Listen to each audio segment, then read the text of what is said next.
content d'être enfin arrivé, hein, on est tous arrivés, hein, enfin. On est arrivés, hein, parce que là, on en a fait du chemin, hein. Il y en a qui ont même vieilli pendant le voyage, hein. Mais bon, bref. Donc je me présente, Riyad Assayen, et j'aimerais ça que vous deviniez d'où je viens. Est-ce qu'il y en a qui... attendez, c'est bon, parce que là je viens d'entendre quelque chose, là. Musulmane. Sécurité. Ah, venez la chercher, là. Elle délire, là. Elle connaît pas sa géo. Musulmanie. C'est bon, il vient de chercher, c'est bon. Attends. Donc moi, je viens d'Algérie. Un pays qui est au nord de l'Afrique. Qui est plus connu qu'Amos, hein. Parce que on doit pas traverser une foutue forêt pour y arriver, hein. La forêt interminable. Bref. Donc, je suis en 5e secondaire et ça fait déjà 7 ans que je suis au Québec. Faut le faire, hein. Surtout avec l'hiver. Je peux vous dire que moi, j'ai un doctorat en pelletage. Et c'est grâce à mon père, tout ça. Il m'appelle toujours pour faire ça. Jamais pour me dire comment ça va à l'école ou pour me dire qu'il m'aimait. Non, toujours. Oh, regarde, on va pelleter, viens. Je suis sûr que quand je vais habiter dans ma propre maison, Marie va faire la même chose. Oh, regarde, viens pelleter. Papa, j'ai 35 ans, je n'habite plus chez toi. Ferme ta gueule et viens pelleter.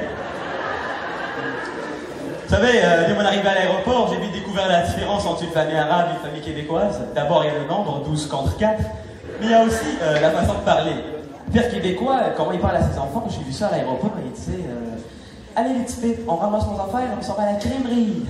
Et là, tu voyais de mon côté mon père qui me regarde et disait tes choses, ils sont où tes choses? Il est con ce con. T'as 5 secondes pour trouver des choses. 5, 4, 3. Mais on s'entend qu'un arabe qui fait un décompte dans un aéroport, ça n'a pas fait le préjugé, hein.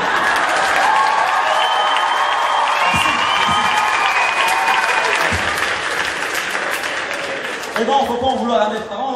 Tu sais, n'importe quel migrant vient ici, il doit tout recommencer et il doit aussi recommencer les études. Ah bah oui, parce qu'ici, nos diplômes ne sont pas reconnus. Mais vous savez quoi? Dans mon pays d'origine, on apprend les mêmes choses que vous et on a des universités comme vous. Non, mais parce que je sais qu'il y en a dans la salle, hein, qui croient que dans mon pays, on peut juste devenir chamologue et architecte de maison de sable. Bande de racistes. Non, faut savoir qu'en Algérie, mon père était escorte militaire. Bon, attention, hein. C'est pas une prostituée militaire, hein. C'est quelqu'un qui escortait les généraux et les officiers. Puis en arrivant ici, il a voulu faire un métier de la même catégorie. Il a vu l'annonce dans le journal et il décide d'appeler. Le problème, c'est qu'il a appelé une agence d'escorte. C'était écrit recherche de femmes, mais il a quand même appelé. J'étais très fier de mon père cette journée-là. Il y avait une autre fois où j'étais fier de mon père. Et c'était quand j'habitais à Montréal-Nord, excusez. Miss Montréal est juste ici. Salut Montréal! Et en fait, il y avait un clochard et il délirait assez grave. Ce qu'il faisait, c'est qu'il essayait de voler des vélos. Et un jour, il a essayé de voler le vélo de mon petit frère. Mais il n'a pas réussi, hein? Ok? Alors là, mon petit frère, il dit à mon père, et puis on l'a revu, ce clochard-là, la semaine d'après. Alors là, dès que mon petit frère l'a reconnu, il dit, papa, c'est lui le vilain, casse-lui la gueule. Alors là, mon père retrousse ses manches et il dit, toi, même c'est, viens. T'as cassé? Elle gros? Écoute-moi très bien. Si je te revois voler un vélo, je te casse la gueule. Juste vous dire que mon père fait 6 pieds et baraqué comme le mur de Berlin. Il vous tue en vous regardant. Et c'est là qu'il enchaîne, il dit, et si je te revois, j'appelle la police. Ah ouais? Ben la police, là, elle est bien profonde, c'est que je pense. Et c'est là, hein, je vous ai dit, j'étais fier de mon père, et c'est là qu'il utilise sa réplique la plus virile. Et il dit, ah ouais? Eh ben toi, t'es juste un zéro.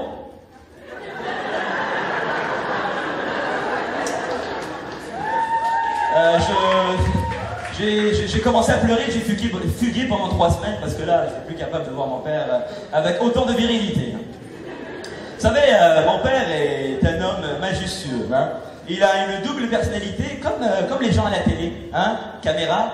Bonjour mesdames et messieurs, voici les nouvelles du soir. Sans caméra, c'est de la merde ça. Hein. Mon père c'est la même chose, mais quand il y a des invités. Hein. Invités. Bonjour mon fils, ça va bien, t'as passé une belle journée, je t'aime, tu sais, tu es beau, tu veux jouer PlayStation? Vas-y, je vais t'acheter un jeu, vas-y. Quand les invités partent, toi tu es un con, toi tu es débile, ah ouais, lâche le biscuit, t'as dit je te touche le PlayStation, tu touches pas le PlayStation. Mais j'aime quand même mon papa. Hein. Parlons des mamans maintenant, hein, voulez-vous? C'est chère maman arabe, douce, gentille, mais sournoise. Hein. Attention. Ma mère, elle a une technique que j'ai appelée le drama power.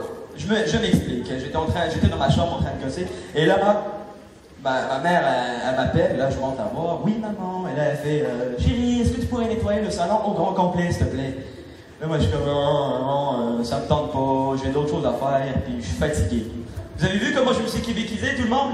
Hein, parce qu'à une autre époque, je l'aurais fait avant même qu'elle ait fini sa phrase pour éviter un séjour à Sainte-Justine.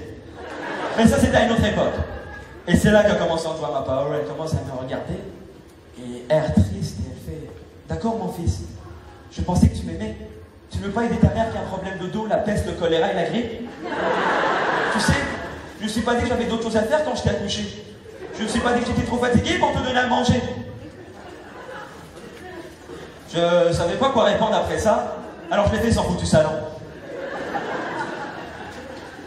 Faut savoir que quand je suis arrivé ici, je suis très vite tombé amoureux du Québec. Rien à dire, vraiment. Il y a aussi dernièrement Amos, la ville la plus chaleureuse que j'ai jamais vue de ma vie. Vraiment. Vraiment. Mon premier pan québécois, mon premier séjour en spectacle est vraiment Amos, chapeau. Alors, c'est ça, et oui, c'est ça. J'ai adoré beaucoup de choses de votre pays, mais le problème, il y avait une chose que je n'aimais pas, c'est votre accent et vos expressions. Je m'explique. Quand par exemple le mot char, pour moi, quand je suis arrivé ici, ça voulait dire tank, char d'assaut, hein, la guerre, Bagdad, pas une voiture. Ou le mot pantoute. À quoi ça sert? C'est bon ça. Et il y a aussi la légendaire phrase que ça m'a pris 3 mois de formation intensive à pouvoir l'apprendre, et c'est swing la bacaille des enfants de la boîte à bois. Ça sert pas à grand chose, mais bon. Et il y a finalement le fameux tire-toi une bûche. Je me suis présenté à une nouvelle activité, j'étais là debout à écouter quand l'animateur il me regarde et il dit salut bonhomme, tire-toi une bûche. Excusez-moi, tire-toi une bûche.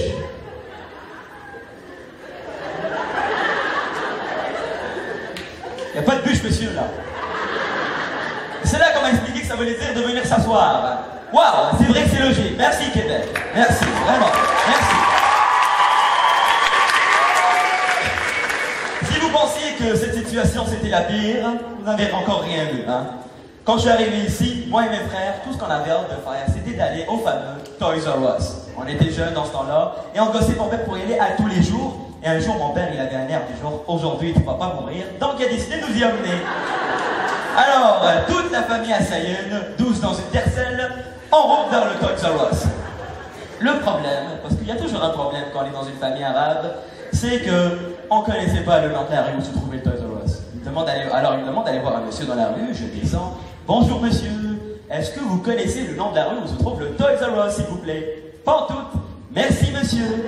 Papa, c'est la rue Pantoute. Pendant 3 foutues heures, on a cherché la rue Pantoute. Elle n'existe pas, mais ça vous le savez déjà. Alors là, mon père... Merci. Alors là, mon père frustré, il descend de la voiture, il va voir un autre monsieur, il dit toi, viens ici, viens. Il est où le Rolls Royce? Oh, le Toys R Us, c'est juste à côté. Mais allez chercher mon char et vous me suivrez. Ton char? Mais t'es un malade, toi. Courez, les enfants, courez.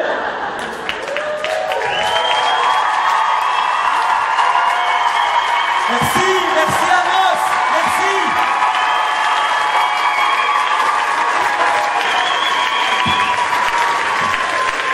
Écoutez, Amos, je suis une demande spéciale parce que c'est mon premier et dernier pan québécois. Je suis en 5e secondaire, donc je m'en vais. Et on peut même pas leur doubler cette foutue année, hein. Alors, je veux juste prendre un selfie avec vous, tout le monde, s'il vous plaît. Donc, si on peut avoir de la lumière sur le public, s'il vous plaît, éclaireur ou éclaireur. Merci, merci. Ça sera pas long.